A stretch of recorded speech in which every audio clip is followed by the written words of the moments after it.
Nous venons de terminer une semaine et nous en commençons une autre et nous voulons la commencer ensemble et par le culte, en présence de l'Éternel. Derrière nous, dans les jours passés, il y a eu des choses belles et bonnes, d'autres tristes et amères, des portes fermées et de l'aide reçue, des zones d'ombre et des moments de clarté. Quoi que nous ayons traversé, quel que soit notre état d'esprit ce matin, à tous et toutes, la grâce et la paix sont données avec la confiance et le courage de la part de Dieu, source de vie et d'amour coulant en chacun et chacune de nous. Amen. Et je vous invite à vous lever pour la louange de ce Dieu généreux et vivifiant.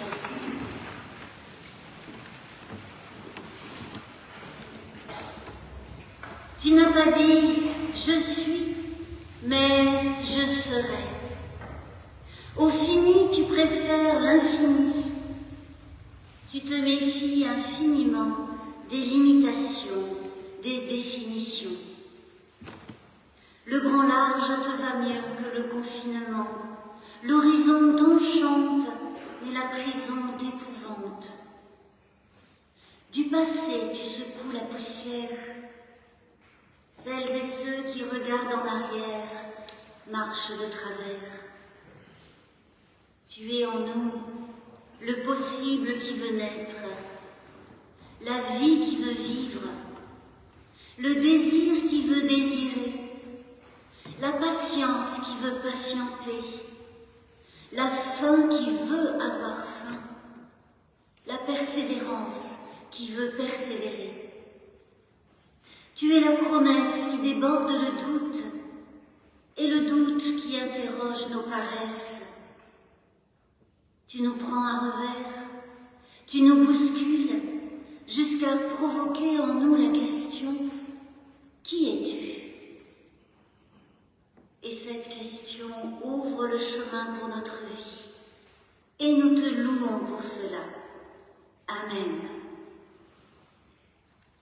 Et nous louons encore avec le chant du psaume 33. Nous chanterons les strophes 1, 2, 4 et 5 du psaume 33. Réjouis-toi, peuple fidèle.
nous recueillons chacun et ensemble dans la prière dans laquelle Françoise va nous conduire.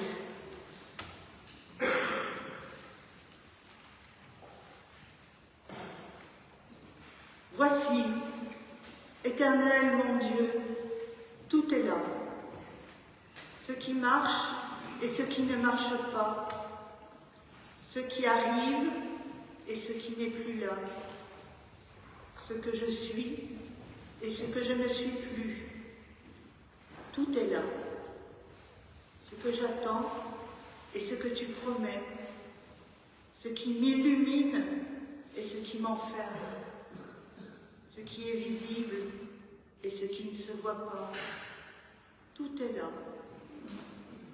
Quand je suis seule et quand je suis entourée, quand on me voit et quand tu me regardes, quand je comprends et quand ça me dépasse, tout est là. Quand j'ai peur et quand je prie, quand je doute et quand je crois, quand on parle de toi et quand tu parles en moi, tout est là.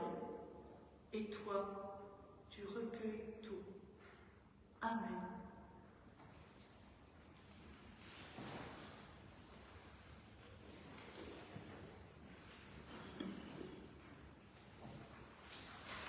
Et nous chantons encore, en nous levant, au cantique 257.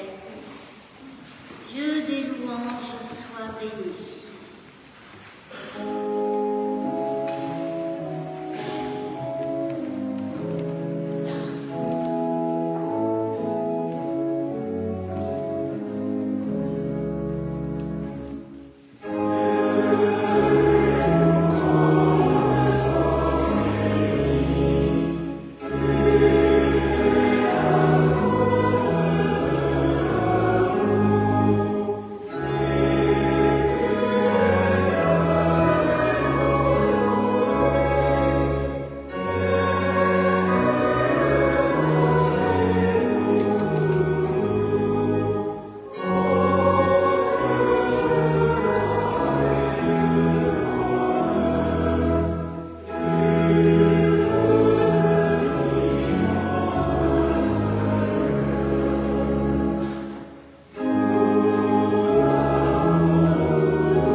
Nous prions avant de lire le texte qui portera notre méditation de ce jour.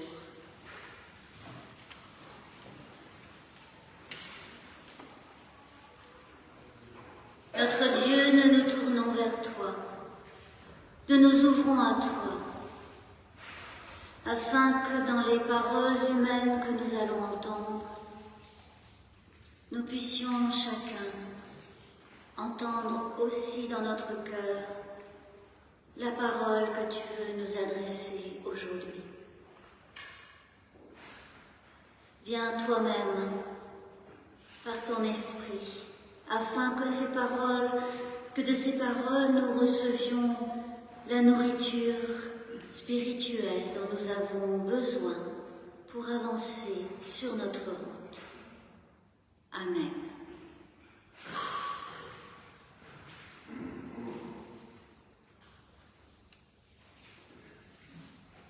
C'est un assez long texte que je vous propose d'entendre aujourd'hui, c'est pourquoi je l'ai mis sur la feuille de ce culte pour que, dans le courant de la prédication, pour plus tard vous puissiez vous y reporter. C'est donc dans le livre de Josué, au chapitre 2, c'est l'ensemble du chapitre 2.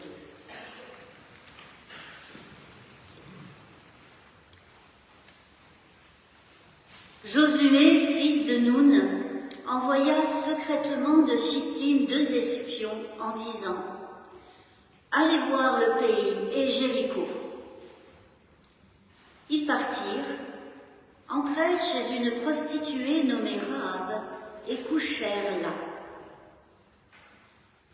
On dit au roi de Jéricho « Des hommes sont venus cette nuit, des Israélites, pour explorer le pays. » Alors le roi de Jéricho fit dire à Rahab « Fais sortir les hommes qui t'ont rendu visite, ceux qui sont entrés chez toi, car c'est pour explorer tout le pays qu'ils sont venus. » Mais la femme prit les 2 hommes et les cacha. Elle dit « Ces hommes m'ont bien rendu visite, mais je ne savais pas d'où ils étaient. Au moment où on allait fermer les portes de la ville, au crépuscule, ils sont sortis sans que je sache où ils allaient. Poursuivez-les vite et vous les rattraperez. » En fait, elle les avait fait monter sur le toit en terrasse et elle les avait cachés parmi les tiges de lin qu'elle y avait étendues. Ils les poursuivirent sur la route du Jourdain jusqu'au gué. On ferma la porte de la ville après la sortie des poursuivants. Avant que les espions ne se couchent, elle monta les rejoindre sur le toit. Elle leur dit « Je sais que l'Éternel vous a donné le pays. La terreur que vous inspirez s'est abattue sur nous, et tous les habitants du pays défaillent devant vous. Car nous avons appris que le Seigneur a mis à sec devant vous les eaux de la mer des Joncs lorsque vous êtes sortis d'Égypte. Et comment vous avez traité les 2 rois amorites qui étaient en Transjordanie, Sihon et Og, que vous avez frappés d'anathème. Nous l'avons appris, et notre cœur a fondu. À tous, le souffle manque devant vous. Car l'Éternel, votre Dieu, est Dieu dans le ciel en haut et sur la terre en bas. Maintenant, je vous prie, faites-moi un serment par l'Éternel, comme j'ai agi avec fidélité envers vous. Vous aussi, vous agirez avec fidélité envers ma famille. Vous me donnerez un signe qui soit certain. Vous laisserez vivre mon père, ma mère, mes frères, mes sœurs et tout ce qui leur appartient, vous nous sauverez de la mort. Les hommes lui dirent que nous mourions à votre place, mais ne divulguez pas notre affaire. Quand l'Éternel nous donnera le pays, nous agirons envers toi avec fidélité et loyauté. Elle les fit descendre avec une corde par la fenêtre, car sa maison était dans le mur même du rempart. C'est dans le rempart qu'elle habitait. Elle leur dit « Allez vers la montagne, de peur que vos poursuivants ne vous rattrapent. Cachez-vous là-bas pendant 3 jours, jusqu'au retour de vos poursuivants, après quoi vous irez votre chemin. » Ils lui dirent « voici de quelle manière nous serons quittes de ce serment que tu nous as fait faire. Lorsque nous entrerons dans le pays, attache ce cordon écarlate à la fenêtre par laquelle tu nous as fait descendre et rassemble auprès de toi, dans la maison, ton père, ta mère, tes frères et toute ta famille. Quiconque franchira les portes de ta maison pour sortir, son sang sera sur sa tête, et nous serons quittes. Mais si l'on met la main sur l'un de ceux qui seront avec toi dans la maison, son sang sera sur notre tête. Si tu divulgues cette parole que nous t'avons donnée, nous serons quittes du serment que tu nous as fait faire. Elle dit, qu'il en soit selon vos paroles. Elle les laissa partir, et ils s'en allèrent. Puis elle attacha le cordon écarlate à la fenêtre. Ils partirent, arrivèrent dans la montagne et y restèrent 3 jours, jusqu'au retour de leurs poursuivants. Leurs poursuivants les cherchèrent partout où ils allèrent sans les trouver. Les 2 hommes redescendirent ensuite de la montagne et passèrent le Jourdain. Ils arrivèrent auprès de Josué, fils de Nun, et lui racontèrent tout ce qui leur était arrivé. Ils dirent à Josué, « À coup sûr, l'Éternel nous a livré tout le pays. Tous les habitants du pays défaillent devant nous. »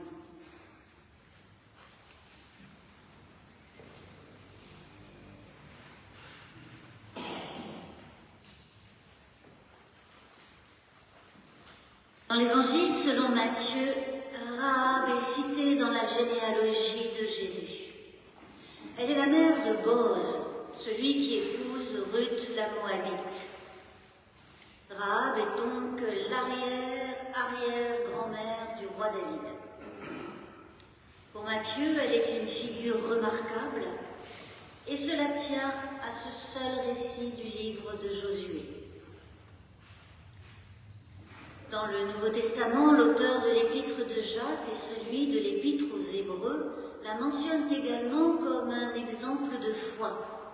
Elle est carrément associée à Abraham par Jacques et prend place dans la longue liste des témoins de la foi de l'épître aux Hébreux.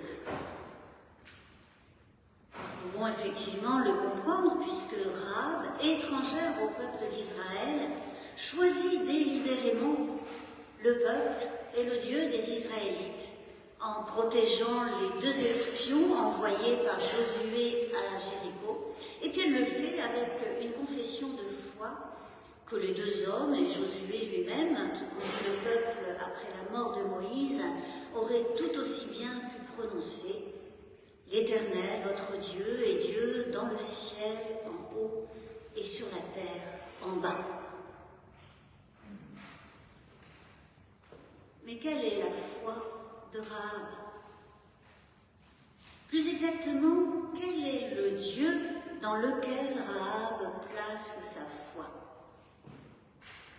Nous pouvons nous poser la question parce que Matthieu, l'évangéliste, lorsqu'il cite des femmes dans la généalogie de Jésus, ne choisit pas forcément des exemples de foi, au sens où nous pourrions l'entendre avec une expression bien construite, une précédence parmi les ancêtres et une inscription déjà faite dans une communauté. Quelques générations avant Rahab, dans l'évangile de Matthieu, c'est par exemple Tamar qui est citée. Tamar qui ruse avec une extraordinaire audace, qu'on pourrait qualifier d'immoralité, quand Judas, son beau-père, la renvoie dans sa famille sans enfant après la mort de ses 2 époux, les fils aînés de Judas. Après Rahab, c'est donc Ruth, la Moabite, qui est mentionnée. Mais Ruth est d'abord fidèle à sa belle-mère, Noémie. Quant à la femme d'Uri, qui n'est pas nommée par Matthieu, elle n'a pas la parole. Elle n'a rien à dire lorsque David la convoite, ni lorsqu'il décide de faire tuer Uri parce que Bethsabée est enceinte. Nous pouvons aussi chercher à comprendre en qui Rahab place sa foi, parce que dans le livre de Josué raconte une histoire de conquête, de guerre sans merci, de villes effondrées et d'habitants passés au fil de l'épée.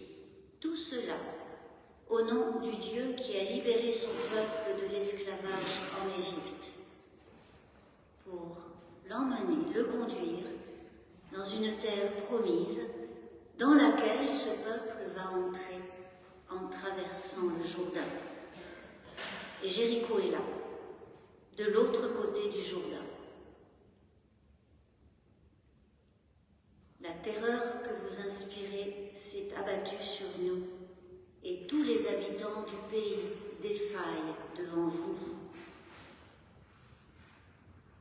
Les mots de Rahab rendent compte de cet état d'esprit, d'une population menacée d'anéantissement, qui n'a aucune pitié à attendre, parce que le peuple qui avance contre elle est particulièrement belliqueux. C'est un peuple dont le Dieu est un Dieu guerrier et destructeur, vainqueur des autres peuples et de leur Dieu. Le Dieu du peuple qui avance contre Jéricho, c'est le Dieu de l'anathème, c'est-à-dire qu'il ordonne que tout soit rasé et que tous et toutes soient tués.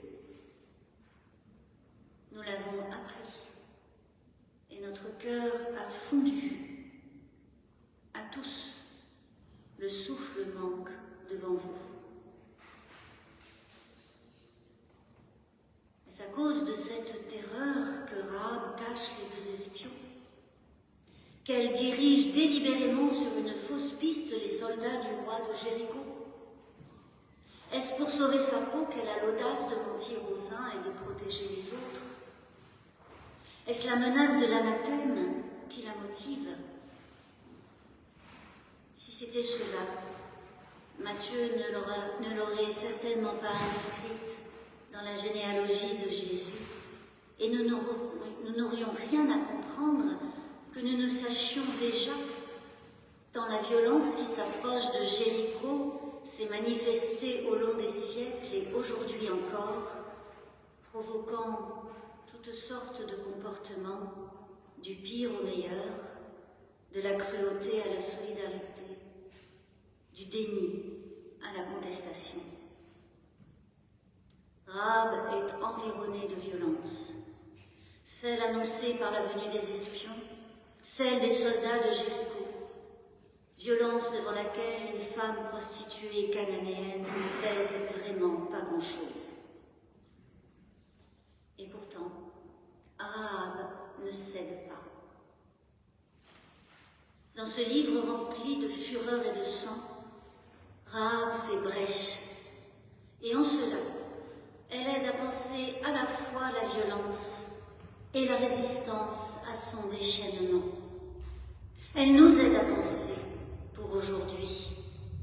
Elle est ce miroir par lequel nous pouvons croire que dans la violence de notre monde, il est possible de ne pas se laisser aller à celle qui se tient en nous et qui est activée, agitée par celle que nous voyons ou que nous subissons. C'est que Rahab fait ce que dit son nom. Elle ouvre un espace. C'est ce que signifie Rahab, faire de l'espace. La pasteur Francine Carillo a intitulé son tout petit livre consacré à la femme de Jéricho, Rahab la spacieuse. Rahab ouvre un espace, un chemin, une voie, une brèche, un passage. Et ce peut être aussi fin que la corde avec laquelle elle fait descendre les espions le long de la muraille de Jéricho. Rahab ouvre un espace malgré la violence qui est et qui vient. Et elle le fait en appelant à Dieu, à l'Éternel votre Dieu, qui est Dieu dans le ciel en haut et sur la terre en bas. Mais ce n'est pas le Dieu de l'anathème. Parce que ce Dieu-là, Rahab proteste contre lui. Elle s'oppose à lui. Femme étrangère prostituée, elle en appelle à un autre Dieu. Le Dieu de l'anathème, Dieu de violence et de destruction, elle le connaît déjà. Parce que Jéricho en a un aussi, un semblable. Il y en a tant de ces dieux. Peut-être même est-ce finalement le même. Il y en a tant de ces dieux de guerre, de domination, des dieux pour être forts et puissants, un Dieu pour désigner des ennemis, un Dieu pour un peuple contre les autres peuples, un Dieu pour se préserver de tout ce qui est étranger. Le genre de Dieu qu'on invoque pour se sentir en sécurité, pour être bien entre soi. Et forcément, c'est un Dieu de discrimination et un Dieu de violence. Le genre de Dieu qu'on enrôle ou qu'on réclame pour préserver son identité. Ce genre de Dieu dont raffolent les nationalismes, les fondamentalismes et les fanatismes de toutes sortes. Ce Dieu-là, Rahab le conteste, c'est un Dieu vers la mort. Mais Rahab pressent un autre Dieu, Dieu pour les vivants. Alors que la violence barre l'horizon, alors que la désolation s'étend déjà dans les cœurs, les âmes, avec son cortège d'angoisse, de terreur et de désespoir, Rahab choisit le Dieu qui relie et qui rend présent et responsable. La femme cananéenne, prostituée, une femme de rien, se tient dans toutes ses fragilités et dans celles de son temps, pour les mettre en mots, cœur fondu, souffle manquant, mais pour, depuis ces mots-là, aller vers d'autres mots, qui sont des paroles d'alliance. Comme j'ai agi avec fidélité envers vous, vous agirez avec fidélité envers ma famille, vous nous sauverez de la mort, et cette fidélité contient de la bonté. Rahab passe un contrat avec serment, et c'est une alliance avec les deux hommes, alors qu'ils sont, elle et eux, en situation de dépendance réciproque. Et c'est une alliance qui n'est au détriment ni d'elle ni d'eux. C'est une alliance pour la vie. Contre le Dieu de l'anathème, Rahab place sa confiance dans le Dieu de la reconnaissance et de la bonté, le Dieu qui relie les humains. Elle en appelle à un Dieu qui n'est pas le Dieu guerrier, mais un Dieu d'hospitalité pour elle, la femme étrangère. Parmi les livres de la Bible hébraïque, et aussi à l'intérieur même de certains de ces livres, nous trouvons ces deux représentations de Dieu, ces deux théologies, des récits différents, même divergents. Les récits d'Abraham, de Ruth, et ceux de Josué et de Jérémie, qui ne cessent de se corriger, de s'interpeller, de discuter, d'offrir aux lecteurs la possibilité de penser leur temps. Et les évangiles nous permettent de discerner, de nous orienter avec Jésus-Christ, qui marchant, parlant, agissant, annonce un royaume de grâce inconditionnelle et révèle Dieu comme un Père généreux et bienveillant envers tous et toutes, Dieu avec les vivants. Nous pouvons comprendre alors pourquoi Matthieu, en ouverture de son évangile, qui est l'évangile de l'Emmanuel, ainsi qu'il nomme Jésus, Emmanuel, Dieu avec nous, nous comprenons pourquoi Matthieu a inscrit Rahab dans la généalogie de Jésus, comme Tamar, comme Ruth, ces femmes qui ont fait brèche, qui ont ouvert un espace, un chemin, dans des situations d'impasse, où la mort semblait l'emporter. Tamar ruse pour coucher avec Judas, son beau-père, mettre au monde un fils et mettre en échec, fendre l'injustice dans laquelle Judas l'avait cantonné. Ruth quitte son pays, sa famille, ses dieux. Elle reste avec Noémie pour que l'amertume n'engloutisse pas sa belle-mère après la mort de son époux et de ses fils. Ah, rien qu'une femme de rien, ouvre un espace qui est passage à travers l'idéologie de la conquête et de notre nation contre les autres. Elle ouvre un passage à travers le rite de l'anathème qui vise à l'élimination des étrangers. Un passage à travers les murailles qui enferment ceux qui sont dedans autant que ceux qui sont dehors. Un passage hors des chemins qui tournent en rond et rendent fou. Âme est la figure d'une identité aussi bien dynamique que fidèle, car sa fidélité n'est pas fidélité à un sol ni à un sang, mais une fidélité au Dieu qui fait passer de la fermeture et de l'exclusion à l'hospitalité. Avec Rahab, l'étrangeté, la diversité ne sont pas les ennemis de l'identité, elles en font partie. Dans son livre, Francine Carillo écrit ainsi que nous sommes tous constitués d'un pluriel qui nous échappe et qui nous lie les uns aux autres. Dans ce récit du livre de Josué, le cordon écarlate attaché à la fenêtre de Rahab en est le signe.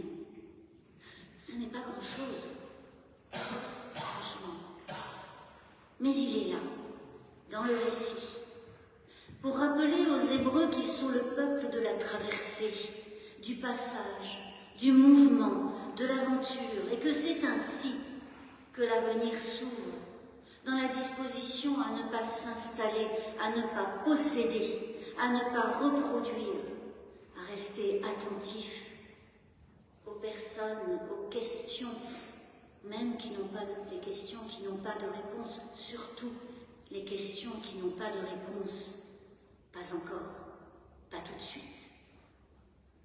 Et c'est bien ainsi que Jésus de Nazareth a marché sur cette terre qui n'est toujours promise que promise pour pouvoir être terre habitée.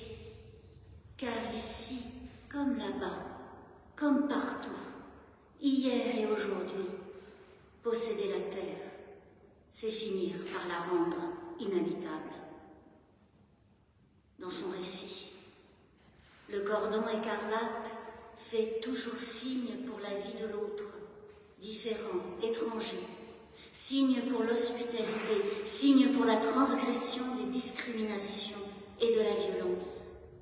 Il est le signe de ce qui relie, de ce qui noue les uns aux autres, des humains différents et se reconnaissant dans leur précieuse humanité. Il est signe de ce qui engage envers l'autre et fait passer, traverser de la violence à la préservation des vivants, ce qui fait transgresser l'usage, le rite, la prescription même de la violence. Cette reconnaissance, quelles que soient celles et ceux qui en témoignent, est toujours signe de Dieu, du Dieu d'Abraham, de Rahab, de Ruth et de Jésus-Christ. Avec Rahab qui a foi en un autre Dieu que celui de l'anathème, une autre manière d'être au monde prend corps, et un monde autre en forme, où la reconnaissance mutuelle et la bonté remplacent la désolation et la haine. Avec elle, il est possible de chercher, en y appliquant son cœur et son intelligence, l'espace même étroit, le chemin même surprenant, Par où la vie peut passer quand la violence semble s'imposer, puisque le monde est violent, puisque la violence est une réalité humaine. Si la Bible n'en faisait pas état, elle ne serait qu'un mauvais conte.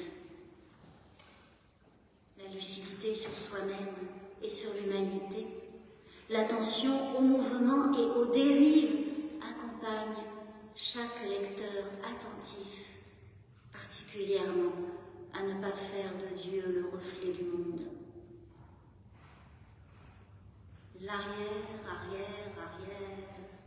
Petit-fils de Rahab, Jésus de Nazareth, qui était le Christ de Dieu, a ouvert pour tous et toutes l'espace de la reconnaissance, de l'hospitalité et de la bonté de Dieu, afin que tous et toutes y puisent, afin que notre capacité à chacun, à chacune, à les mettre en forme, en œuvre, en corps, notre corps, afin que cette capacité soit vivifiée, élargie, qu'elle devienne plus spacieuse. La reconnaissance, l'hospitalité, la bonté, cela ne relève pas de foule, de masse, de peuple, mais de personnes singulières et en relation, fragiles et déterminées, désarmées et confiantes, qui ouvrent avec d'autres et pour d'autres de petites brèches dans toutes sortes de murailles idéologiques, religieuses, sociales, politiques. Il passe un peu de lumière, juste un souffle d'air, mais cela peut suffire pour la vie, pour l'avenir, pour le Christ vivant, pour Dieu et pour l'humain. Amen.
Voici le moment de la confession de foi. Je vous invite à vous lever et à vous associer à celle de ce jour.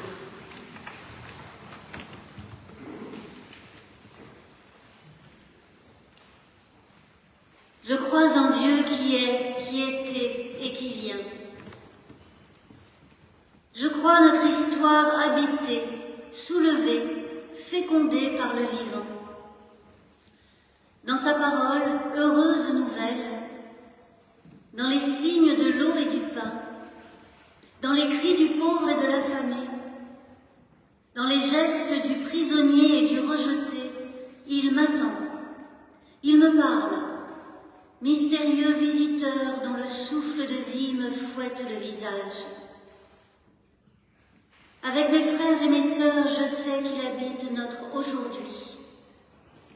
Je crois, avec toutes les femmes, tous les hommes d'hier, qui déchiffrèrent sa trace dans l'histoire, peuple libéré de la servitude et tensé par les prophètes, peuple chanteur de psaumes et sage de proverbes, avec les foules palestiniennes et les apôtres, témoins de sa voix humaine, j'entre dans ce grand cortège qui suit le Nazaréen.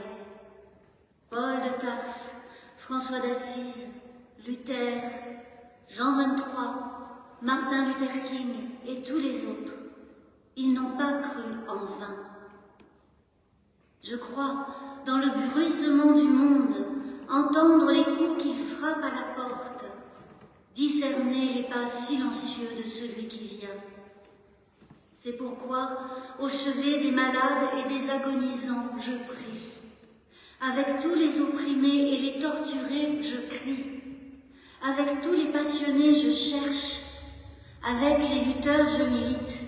Car il vient, celui-là qui rompt tous les destins et ouvre les chemins, qui désarme toutes les résignations et suscite les responsabilités, et dont le projet fait pâlir tous les programmes. J'attends le vivant, dont la résurrection a nom espérance. Amen. Et nous chantons au cantique 258. Nous te célébrons, Dieu de vérité.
Voici des annonces pour aujourd'hui et d'abord je voudrais juste faire un retour en arrière. Ici dans le temple du foyer de l'âme, vendredi soir, une femme afghane vêtus du magnifique costume des femmes afghanes, chamarrées, colorées, ornées, à chanter des chants d'Afghanistan, accompagnés de 2 musiciens.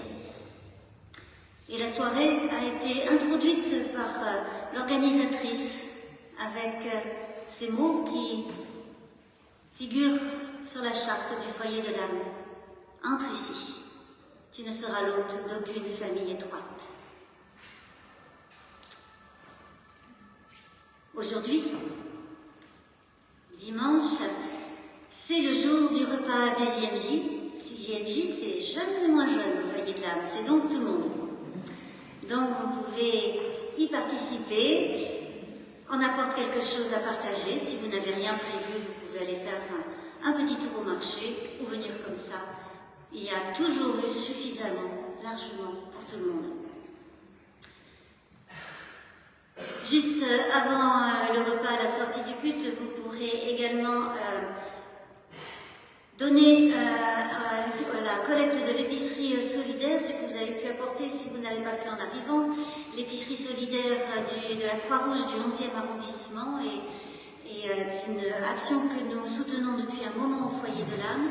La liste des produits dont l'épicerie a besoin en ce moment est affichée dans l'entrée du temple. Vous pouvez vous y reporter ou apporter d'autres choses, denrées non périssables, pas en vrac, produits d'hygiène ou d'entretien. Dans la semaine qui vient, il y a plusieurs rendez-vous, à commencer mardi 12, par la pause biblique à 11h30. Nous poursuivons la lecture de l'Épître de Jacques, qui est donc le livre que lisent à la fois la pause biblique et le groupe biblique cette année. Et mardi 12 également, il y aura en soirée la réunion du mois de novembre du Conseil presbytéral. Mercredi 13 à 19h30, ce sera le groupe biblique, donc aussi sur l'Épître de Jacques. 19h30, 21h dans la salle du 2e étage. Et puis jeudi 14 à 12h30, la pause spirituelle comme tous les jeudis, 1 heure dans le temple pour se retrouver, se reposer, se recentrer et partager. Et puis, dimanche 17, il y aura école biblique pour les plus jeunes d'entre nous. Et le culte sera assuré par Philippe Volo, puisque de vendredi soir à dimanche après-midi, c'est le synode de l'Église protestante unie de France en région parisienne. Et donc les délégués de toutes les paroisses se retrouvent à Dourdan pour 2 jours, à peu près de travaux intenses, je dois dire, comme tous les synodes. Et c'est l'occasion de se retrouver aussi, d'échanger des nouvelles, de réfléchir à la manière dont l'Église va avancer dans les temps qui viennent. Et nous vous en rendrons compte après des travaux, des décisions. Cette année, donc, je participerai à ce synode ainsi qu'Isabelle Veillé, puisque le délégué depuis de longues années, Jean-Paul, ne peut pas être présent cette année. Je voudrais aussi vous signaler que sur la table du fond, vous trouverez les formulaires de demande d'inscription sur la liste des membres de l'association cultuelle du foyer de l'âme. Cette demande à faire au conseil presbytéral qui y répond dans la séance suivant la réception de la demande est importante parce qu'elle permet, pour ceux qui la remplissent, de voter à l'Assemblée générale. Tous les ans, il y a une Assemblée générale, puisque chaque paroisse de l'Église unie est constituée en association cultuelle selon la loi de 1905, et c'est la vision. Et donc, chaque année, il y a une Assemblée générale au cours de laquelle il y a des votes, le vote du budget particulièrement, le vote des comptes, le vote du budget, tous les 4 ans, à l'élection du conseil presbytéral, il y a des décisions qui peuvent être prises, des orientations qui sont dessinées, c'est un moment d'échange, de discussion. Donc, si l'Assemblée est largement ouverte, le vote, lui, est réservé aux membres de l'association cultuelle. Donc, pour l'Assemblée générale 2025, qui aura lieu en mars prochain, il faut avoir rempli son formulaire de demande avant le 31 décembre. Donc, vous pouvez y penser, prendre le temps de le remplir. Les feuilles, donc, je le rappelle, sont sur la table. Et c'est une manière de signifier votre intérêt, votre participation active à la vie du foyer de l'âme. Isabelle, est-ce que tu as une annonce? Oui, je suis sûre que tu as une annonce à faire pour la fête de l'amitié.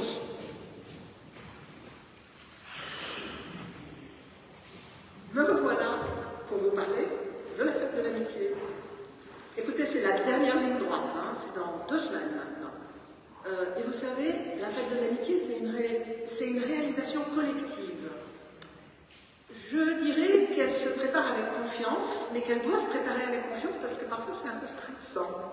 Mais aujourd'hui, donc, avec cette confiance dont Dominique nous a encore fait part aujourd'hui, eh bien, je vais vous faire des demandes concrètes. Vous pouvez participer à la fête de l'amitié de différentes façons. D'abord en venant, évidemment. Ensuite, en apportant des objets pour les stands et les plantes. Il y en a déjà plein là au fond, mais on peut encore continuer. Mais maintenant, il faut penser à ce qui se mange et qui se prépare.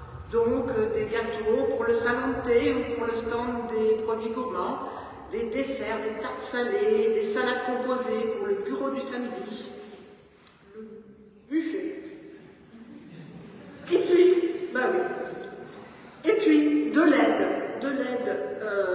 concrète pour le déménagement du mercredi soir, puisqu'en fait, le temple entier est débarrassé, déménagé, et tous les stands y sont installés.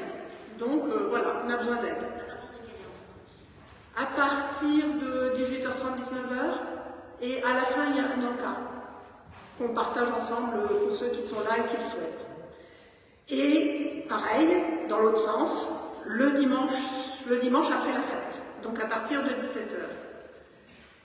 Pour le salon de thé, en fait, il faut du renfort. Voilà, j'ai déjà trouvé une dame pour laquelle je suis bien reconnaissante, il manque encore quelqu'un. Et puis l'accueil.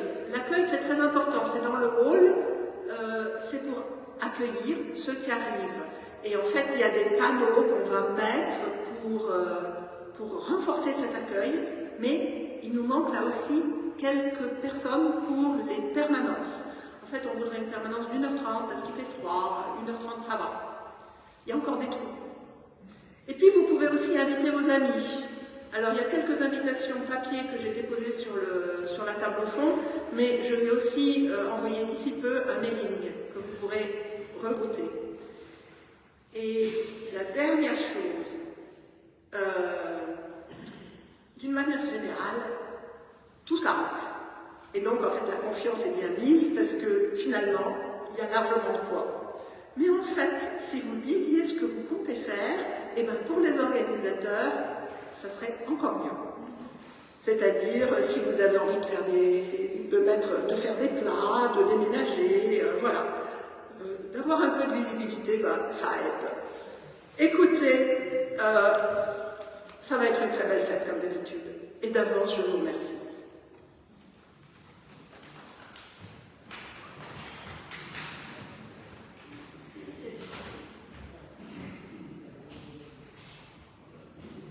Bonjour. Pour continuer sur la fête de l'amitié, après les 20 kilos de lasagne faits, vendus au profit de la fête de l'amitié, je prépare au moment de la vente des tourtes.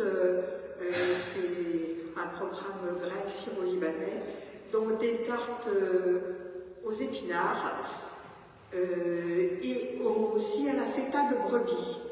Et je prépare aussi des baklava, il y aura aussi encore d'autres choses. Mais donc, si certaines personnes pouvaient me commander à l'avance, donc une tourtière entière se fait pour 8 personnes, au prix de 25 €. Et donc, si je des commandes à l'avance, j'en fais comme ça plus pour la fête de l'amitié, puisque les jours de la vente, je vends à la part. Voilà. Donc, j'attends et j'espère des commandes à la fin du culte. Voilà. Merci. Bien, merci pour cette proposition, Nicole, et puis surtout merci Isabelle pour toute cette organisation de la fête de l'amitié qui est extrêmement prenante et c'est vrai stressante, même si tout se passe bien. Ah oui, alors attends.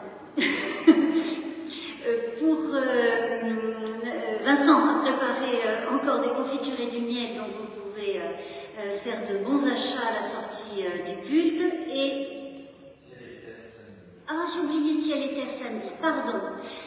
C'est donc à 14h30. Le groupe Ciel et Terre, c'est le groupe Philothéo, philosophie théologie du foyer de l'âme, et donc ce sera à 14h30, c'est ça? Samedi, samedi ce sera le 16. Voilà, dans la salle du 2e. Sur quel thème? Ah, Ricoeur. En 1h30, bravo. Est-ce qu'il y a d'autres annonces?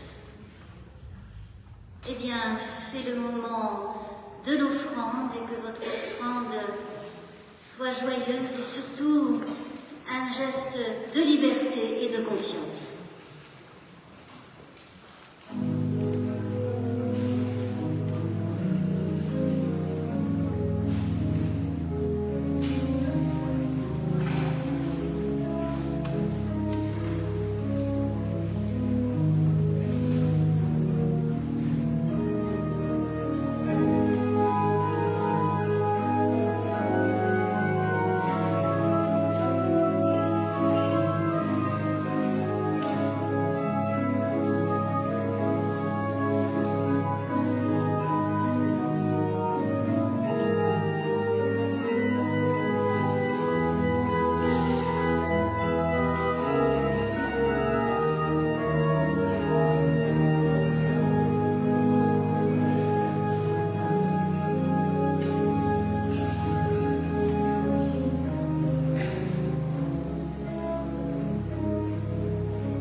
Nous nous rassemblons dans la prière d'intercession. Ce sera aujourd'hui une actualisation du Notre Père.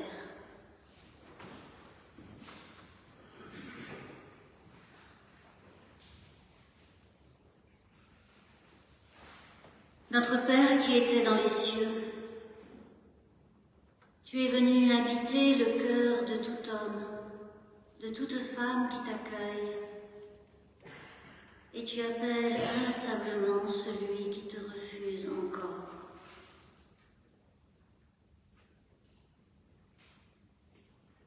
Tu as uni inséparablement le nom de Dieu à celui de tendresse et de miséricorde, au point que nous pouvons à la fois t'appeler Père et Mère, pour mieux reconnaître l'amour que tu as dans le cœur.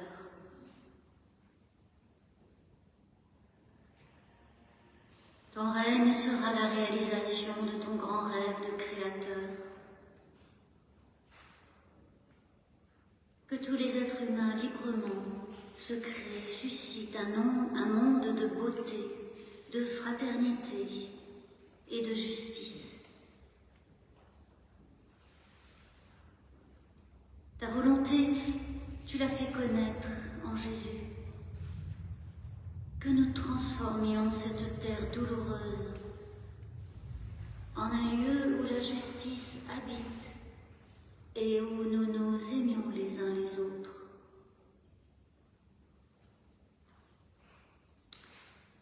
Tu nous as partagé ton pain, ta vie, ton esprit.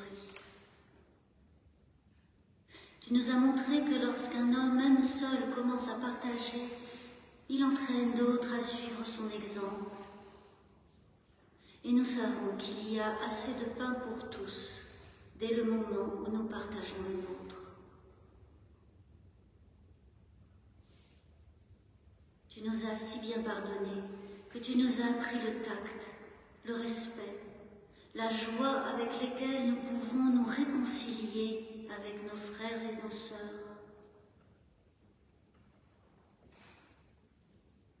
Tu nous tentes et tu nous appelles avec persévérance. Tu ne nous laisses jamais tranquilles dans notre médiocrité, dans notre inertie, dans nos peurs. Tu nous tentes par l'amour, la beauté, l'espérance, la fraternité humaine, et nous ne résisterons pas toujours à tes fidèles tentations. Et un jour, le monde sera délivré du mal. Amen.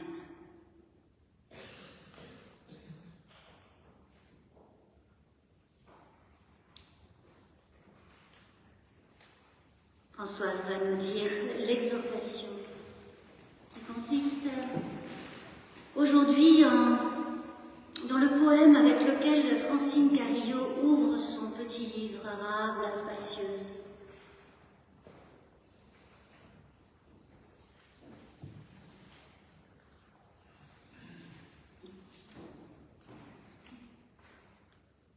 Rahab, la vaste, la spacieuse, la généreuse. Son nom déjà en dit long. Son nom, à lui seul, suggère un passage, dessine un paysage, invite au voyage. Mais son visage recèle encore une autre épiphanie. L'innommable agonie des exilés de notre temps, terrorisés par des hordes sanguinaires, la détresse de ces innombrables en larmes, fracassés, souillés, mutilés, violés, déracinés, à jamais perdus dans la boue des camps, recluses sous les tentes amères de l'exil, invisibles, comptés pour rien, barrés, oubliés de tous, sacrifiés au Dieu insatiable de la guerre. Ce qu'elles ont vécu dans leur chair, personne ne peut l'imaginer. Ce qu'elles endurent aujourd'hui, et demain encore, personne ne peut l'envisager. Pour elle, jour après jour, jusqu'au bout de leur jour, le passé sera terreur, le présent erreur, horreur, et l'avenir une erreur de grammaire. Même le regard de leurs enfants, agrippés au désespoir, ne parvient pas à ébranler la tranquillité des puissants, leur arrogance à se jouer des innocents.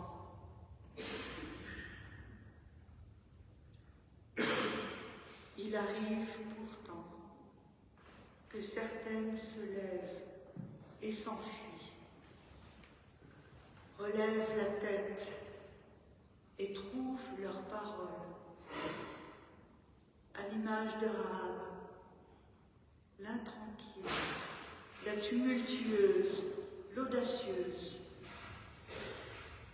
Depuis le soir où son courage a balayé le noir, la mémoire de son histoire vient faire brèche dans la tentation d'en rester là où personne n'ose plus l'espoir.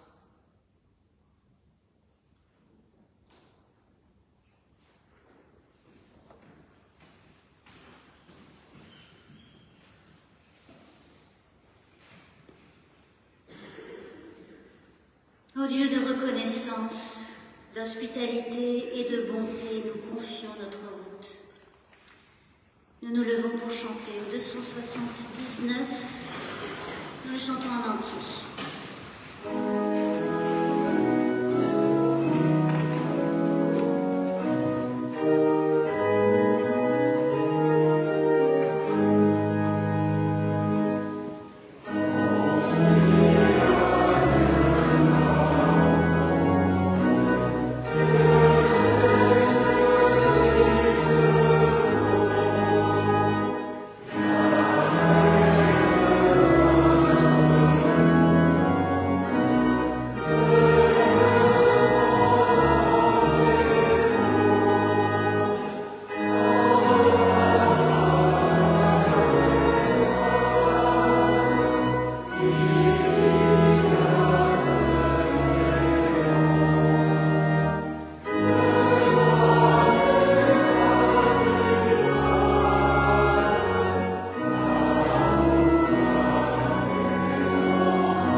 de devenir bénédiction, signe de vie et de paix, pour celles et ceux que nous aimons, pour celles et ceux qui nous entourent, celles et ceux que nous croisons.